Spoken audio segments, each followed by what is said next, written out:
the study of organic compounds. It means the origin of the study of organic compounds started by Berzelius in the year 1815.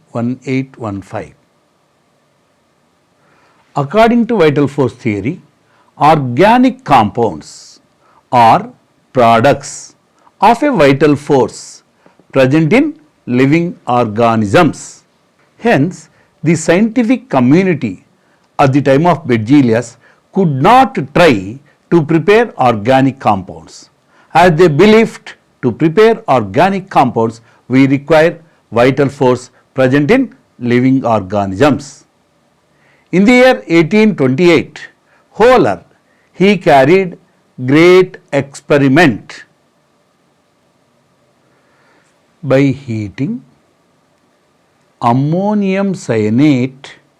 Höhler prepared urea, the first organic compound in the laboratory, without vital force, without living organisms. Höhler prepared urea. By this Höhler's experiment, the scientific community awakened and they started to prepare organic compounds.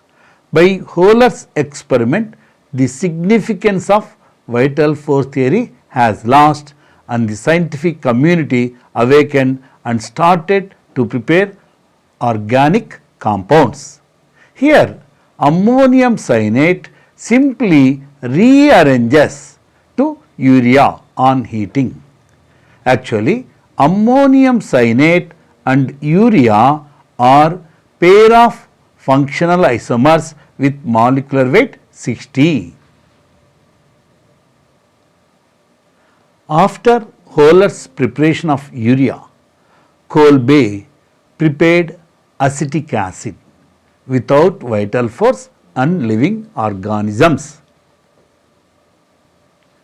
After Höhler's preparation of urea, Kolbe's preparation of acetic acid, Berthelot, he prepared methane.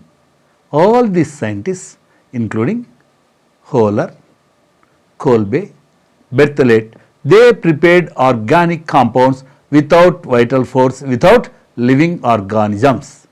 Then the rest of the scientific community followed their footsteps of Höhler, Kolbe, Berthelot, and then the result is large number of compounds for carbon.